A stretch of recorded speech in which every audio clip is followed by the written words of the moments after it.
उपमुख्यमंत्र्यांनी बैठक घेतली, महसूल मंत्र्यांनी बैठक घेतली। त्या बैठकीमध्ये जिल्हाधिकारी उपजिल्हाधिकारी जे मूल्यांकनाचे अध्यक्ष असतात त्यांना SDMला आदेश दिले, तरी सुद्धा या बाबतीमध्ये कुठलीही हालचाल झाली नाही। मी स्वतः माननीय मुख्यमंत्री महोदयांना मागच्या आठवड्यात भेटलो आणि या संदर्भातलं निवेदन दिलं। याच्यातला जारीचा शुक्राचार्य कुठे आहे हा क्रेडिटचा विषय नाही, हा शेतकऱ्यांचा विषय आहे। क्रेडिट कोणीही घ्या, माननीय उद्धव साहेबांच्या कानावर सुद्धा ही गोष्ट निश्चितपणे टाकू। उपमुख्यमंत्री झाले, महसूल मंत्री झाले, मला वाटतं आता फक्त नरेंद्र मोदी साहेबच राहिले। खरं तर या शेतकऱ्यांचं नशीब आहे की तुम्हाला राठी साहेबांसारखं नेतृत्व या आंदोलनाला मिळालं।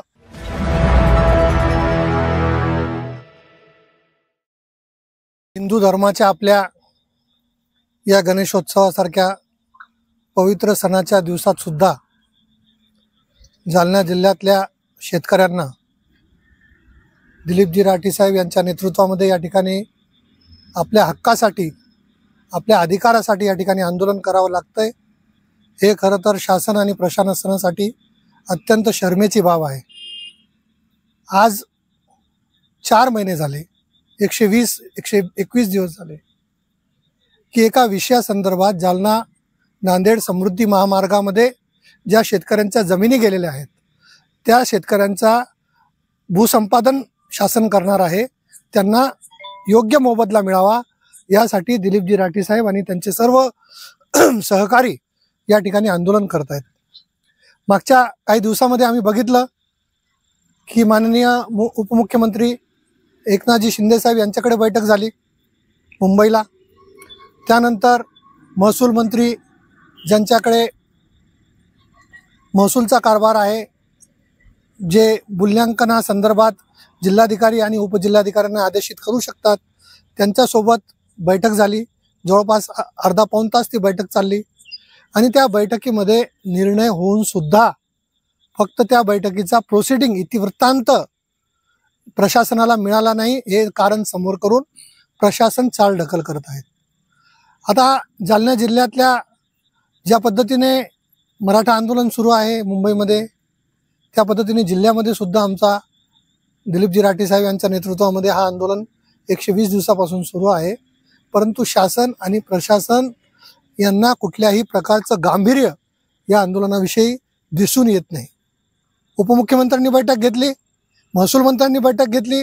त्या बैठकीमध्ये जिल्हाधिकारी उपजिल्हाधिकारी जे मूल्यांकनाचे अध्यक्ष असतात त्यांना SDMला आदेश दिले, तरी सुद्धा या बाबतीमध्ये कुठलीही हालचाल झाली नाही। मी स्वतः माननीय मुख्यमंत्री महोदयांना मागच्या आठवड्यात भेटलो आणि या संदर्भातलं निवेदन दिलं। त्या निवेदनाची प्रत मी काल परत एकदा प्रत दिली आणि ती रिसिव्ड कॉपी मी राठी साहेबांना या ठिकाणी देतोय की आपल्याकडे हा पुरावा आहे की आपण मुख्यमंत्र्यांना भेटलो, उपमुख्यमंत्र्यांना भेटलो, महसूल मंत्र्यांसोबत बैठक झाली। मग घोडं अडतंय कुठे राठी साहेब की एवढं असून सुद्धा शासन आपल्यासोबत आहे असं दाखवतात, प्रशासनाला ते आदेश करतात। मग हे चालढकलची भूमिका जे शासन आणि प्रशासन करतंय याच्यातला जारीचा शुक्राचार्य कुठे आहे हे सुद्धा आपण या ठिकाणी शोधलं पाहिजे। हा क्रेडिटचा विषय नाही, हा शेतकऱ्यांचा विषय आहे। क्रेडिट कोणीही घ्या।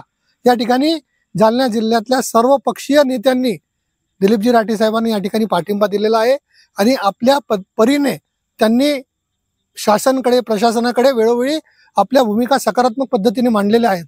मग या प्रशासनाला काय झालंय की ज्या पद्धतीने आपल्या पासून हाकेच्या अंतरावर असलेल्या सिडको प्रकल्प ज्या ठिकाणी 1,66,00,000 रुपये प्रति एकर दर दिले जातात आणि त्या सिडको प्रकल्पाच्या येलो जमिनीला 1,66,00,000 रुपये आणि ग्रीन जमिनीला 40 लाख रुपये प्रति एकर, हा दुजा भाव कशासाठी?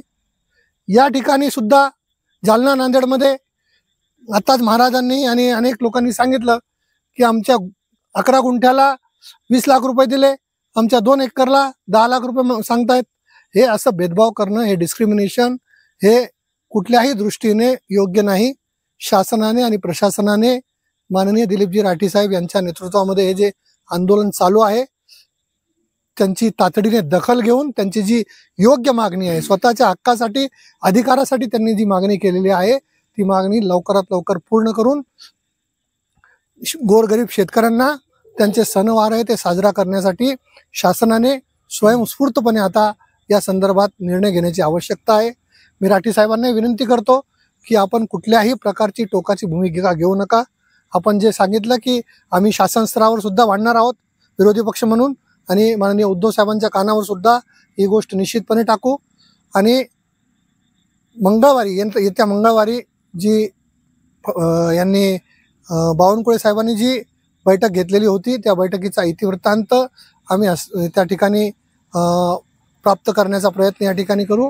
तो इतिवृत्तांत आला, तो त्यांनी आदेश प्रशासनाला दिला आणि प्रशासनाने राठी साहेबांच्या मागणीनुसार जर प्रस्ताव MSRDCला पाठवला तर निश्चितपणे एकनाथ शिंदे साहेब सुद्धा सकारात्मक आहेत. त्यांनी राठी साहेबांनी बोलताना हे सांगितलेलं आहे.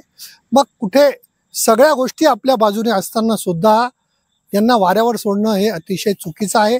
आपण कुठल्याही प्रकारचं राठी साहेब टोकाची भूमिका घेऊ नका. आम्ही पूर्ण तन मन धनाने आपल्या सोबत आहोत आणि हे प्रश्न मार्गी लावण्यासाठी आम्ही पूर्णपणे कटिबद्ध आहोत. आम्हाला मुंबई काय, आता नरेंद्र मोदी साहेबांना जरी भेटायची वेळ आली तर निश्चितपणे आम्ही सगळे त्या ठिकाणी जाऊ. मुख्यमंत्री झाले, उपमुख्यमंत्री झाले, महसूल मंत्री झाले, मला वाटतं आता फक्त नरेंद्र मोदी साहेबच राहिले. हे शासन प्रशासन जर या पद्धतीने चाल ढकल करत असेल तर आपल्याला दिल्ली सुद्धा गाठायची गरज पडली तर निश्चितपणे, कारण राठी साहेब हे आमच्या सामाजिक आणि राजकीय जीवनामधले एक आधारस्तंभ आहेत. ज्या पद्धतीने त्यांनी काल सांगितलं की जरांगे पाटील साहेबांच्या सुरुवातीच्या काळापासून त्यांनी त्यांच्या अंगातले गुण, त्यांचा जो नेतृत्व गुण हेरून त्यांना आपल्या वर्तमानपत्राच्या माध्यमातून त्यांना त्यावेळेस वलय मिळवून दिलं होतं. त्याच पद्धतीने जालना जिल्ह्यातल्या सर्व नेते मंडळी असतील, समाजकार्य करणारे असतील, त्यांना ते आपल्या वर्तमानपत्राच्या माध्यमातून निश्चितपणे प्रसिद्धी झोतात आणतात आणि त्यांना चांगल्या नेतृत्व गुणांना वाव मिळवण्यासाठी वेळोवेळी ते प्रयत्न करत असतात. आता त्यांच्यावरच ही वेळ यावी हे खरं तर दुर्दैव म्हणावं लागेल की त्यांच्या, खरं तर या शेतकऱ्यांचं नशीब आहे की तुम्हाला राठी साहेबांसारखं नेतृत्व या आंदोलनाला मिळालं, नाहीतर शासनाने आणि प्रशासनाने तुम्हाला 100% वाऱ्यावर सोडलं असतं आणि तुम्हाला कवडी मोल भावाने या जमिनी या ठिकाणी द्याव्या लागल्या असत्या मामू, बरोबर आहे. म्हणून मी या आंदोलनाला आज भेट दिली, त्यांना सविस्तर चर्चा केली आणि येणाऱ्या काळामध्ये शासन, प्रशासन आणि पक्षीय संघटनेमार्फत हा सगळा विषय ऐरणीवर आणून राठी साहेबांच्या ज्या मागण्या आहेत त्या मान्य करून घेण्यासाठी निश्चितपणे सकारात्मक आमचा प्रयत्न राहील, एवढंच या निमित्ताने सांगतो.